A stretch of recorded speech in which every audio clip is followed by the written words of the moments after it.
Good evening, everyone. So, as I said, Jnana Yoga is also known as the yoga path of knowledge. It always shows the path of self-realization, that is from unreality to reality. So, from whatever you are seeing, if there is an illusion, it will say this is the illusion, this is Maya. This is the Maya in this world. This world is full of Maya. How to reach to the God? From Maya to the reality, how to reach there? With the help of knowledge. Knowledge, where we can find knowledge? Knowledge could be found with the help of scriptures, that is books, our epics, our Vedas. Each and every Veda has so many books. So you have to keep on reading books. Our books are only source of knowledge? No. The sources of knowledge are so many. Either you can read books, or you can listen the lectures of the great people, that is saints. You can do some service or become a disciple to a Mahatma. Whatever he is teaching or whatever he is saying, you can listen to them. After listening, you have to contemplate or reflect what the Mahatma is saying, or what the Guru is saying. Then you identify which is right and which is wrong. That is first one, with the help of books. Second one, with the help of Gurujis who keeps on telling the good things. And third one is with experience with the fellow people, experience with the fellow Jnana yogis, experience with the sadhakas. So in all these are the different sources of achieving Jnana.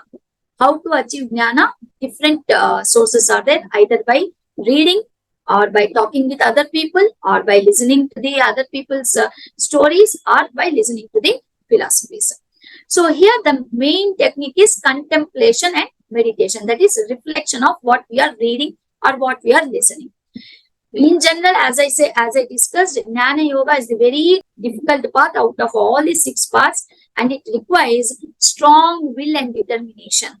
Lot of intellect knowledge should be there, and at the same time we should have strong will, determination should be there. So in this Jnana Yoga, the yogi always uses his mind to inquire into its own nature. Own nature in the sense, who am I? Where I have to go? Who am I? Where I have to go? So for this simple example which was given is, so suppose you are sitting in a room shielded with glass walls. So you are sitting in a room shielded with glass walls. When you are sitting inside the room with glass walls, while you are sitting inside, you might think that outside the wall there is something different. You might think, here it is very warm. If I go outside, it might rain. It might be windy, or you can see brightness outside. You always think that side is better. I want to go and explore. So if you want to go outside and explore, you should be able to break that glass, right? In the same way, outside is nothing but the supreme conscious. That is the God. The God is there. Inside is nothing but your Atma. If you want to go from Atma to Paramatma, you have to break the glass. Nothing but you have to remove the obstruction. If you remove that glass, if you break that glass, and if you remove the layers of ignorance. What is ignorance? That is wrong knowledge. Every person is loaded with wrong knowledge. If you remove that incorrect knowledge or wrong knowledge, that ignorance which you are not knowing anything, then slowly, if all the layers are removed, and if you are breaking the glass, you are merged with the God. You will just come outside the glass is outside the room, you are merged into the supreme consciousness, that is the God. So this is the concept of Jnana Yoga. And for this one, Jnana Yoga, 4 pillars are discussed.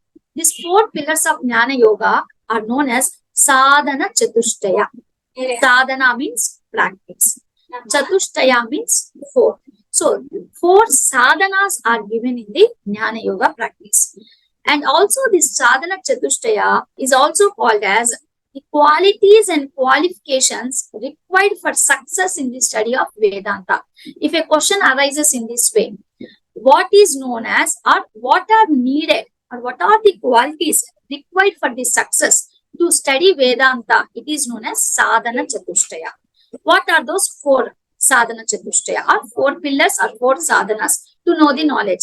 Number 1, Viveka. What is meant by Viveka? To know which is good, which is bad.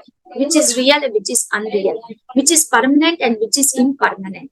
So Viveka, to see discrimination. Suppose if I am going to give 10 plates, you should be able to find out which plate is good, which plate is bad. So you should be able to discriminate which is good, which is bad, or which is real and unreal. That is known as Viveka.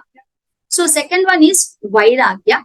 Vairagya is nothing but detachment. In Patanjali Yoga Sutras also we have read. So we need to always Vairagyam, that is detachment. Detachment of what?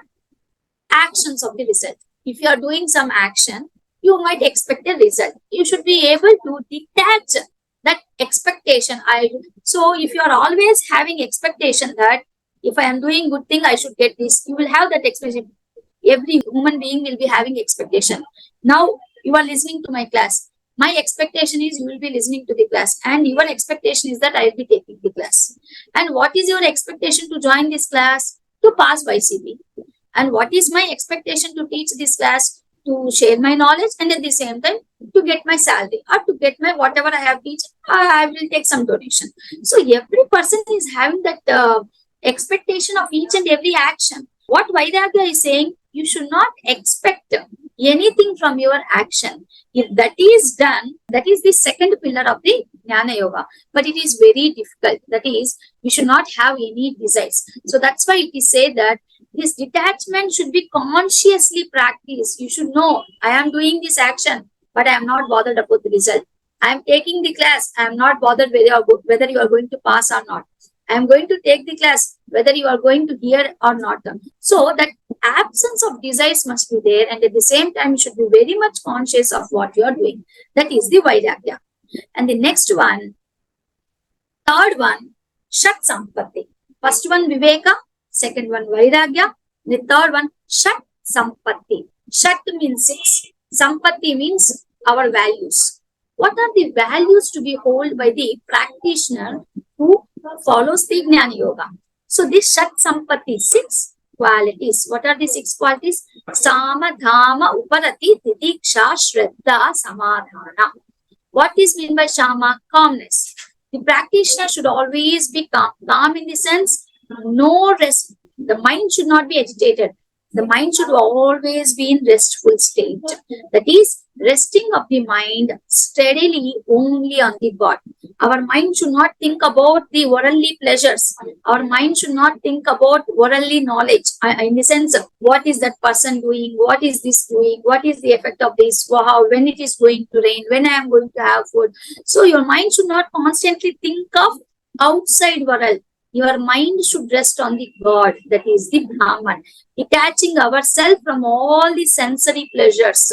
That is calmness or resting of the mind. And it should be happen, and this should be practiced consistently every day. Once you do consistent practice, then you can be able to increase the duration of the Shama.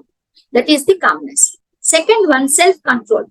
So the practitioner should have control on what he is thinking, and also what to do, what not to do. Self-control of what? The same one which we discussed. Jnanendriyas, the sense of knowledge. Karmendriyas, senses of action. From there, Viseshas. So what is the sense of action of ear?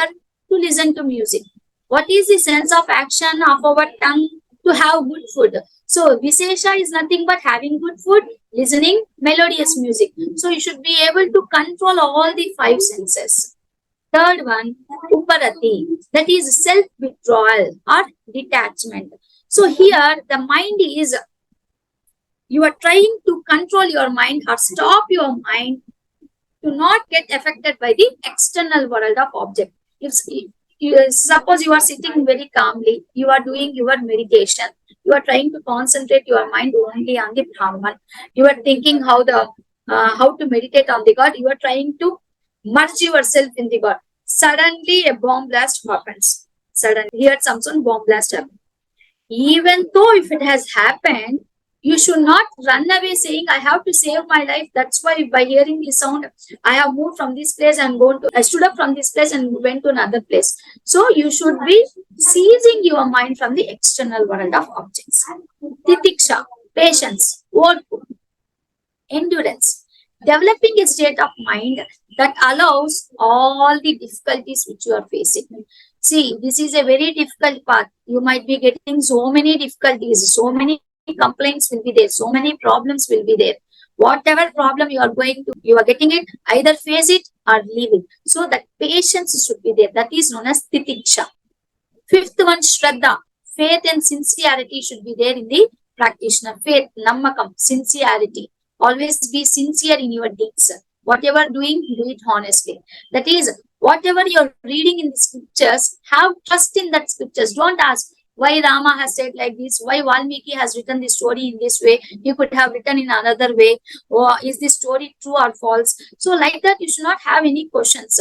You should have faith what the Mahavakyas or Mahavakyas in the sense what the philosophy is teaching, what the Vedas are saying. Just believe in them. Have faith in the Guru. Have faith in the scriptures. Samadhana. That is not losing the sight of God.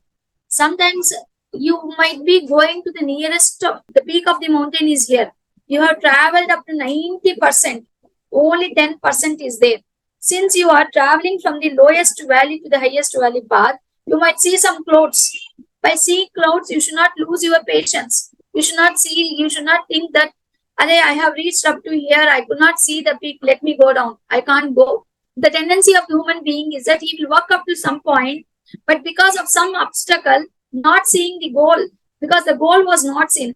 When he was moving from this place, the goal was seen. But when he come up to 90%, the clouds were there, he could not see the peak of the mountain. He thought, no, I am not going to reach my goal, let me go down. He will lose his entire dedication. 90% he has gone.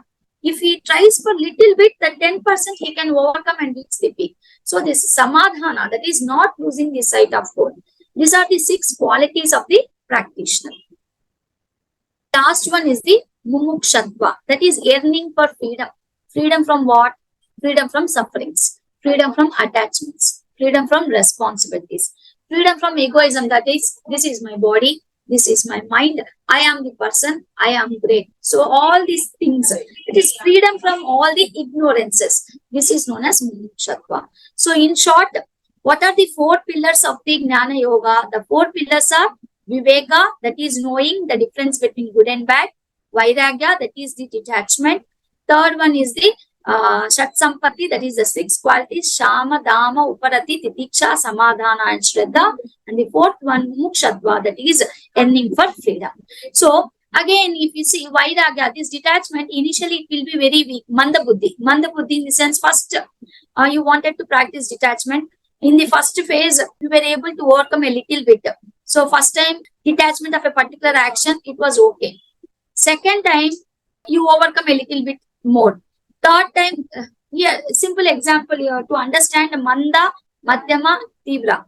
So you started Jnana Yoga practice thinking that you will go to the nearby temple and listen to the lectures of a Guru. So when you went to the Guru and you asked him that, Guruji, please accept me as your disciple and start teaching and give me your discourses.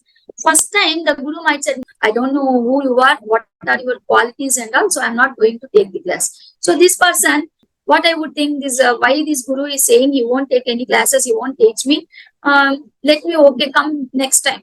The second time, third time, fourth time, fifth time, if you are having that control, that because the person will feel bad, right? Here, when I went to the Guru says that I am not going to take you class because you are not up to the mark. I might become sad.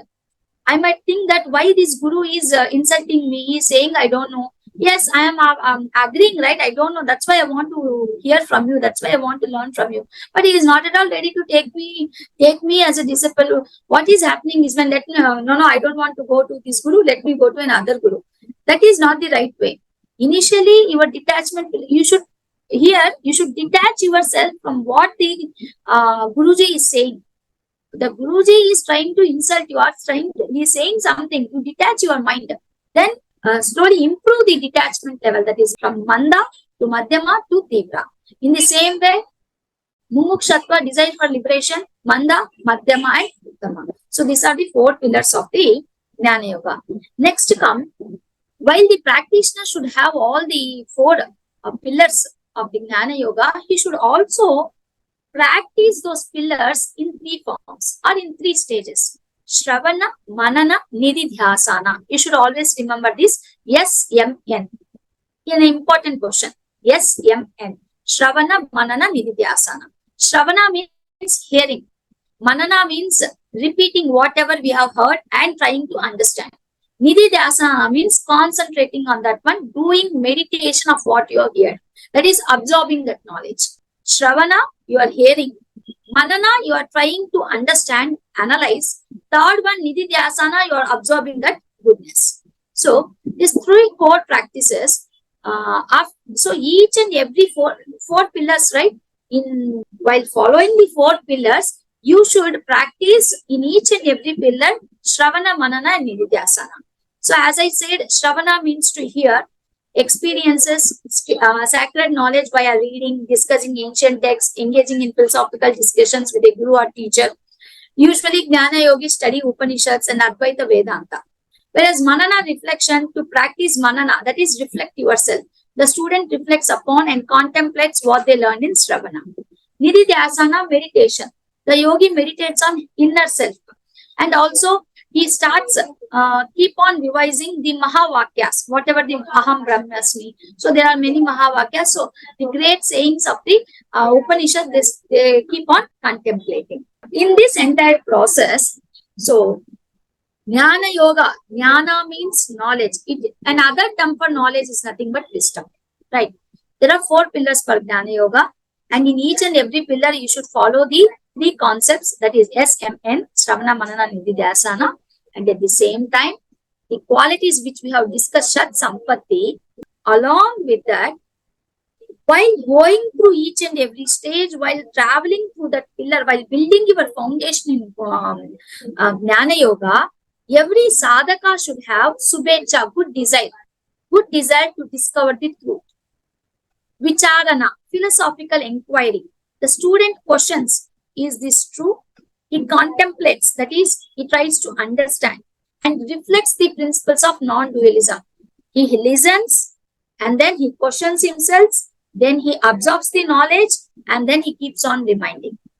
Third one, Tanu Manasi, subtlety of the mind. Tanu means thread. And in this particular stage, the mind becomes very thin like a thread. The mind becomes very thin like a thread. What was the end while discussing what we said? From mind to no mind state, we should go right. So this is the process. So your mind will become thin like a thread as the yogi is very indifferent to external attractions.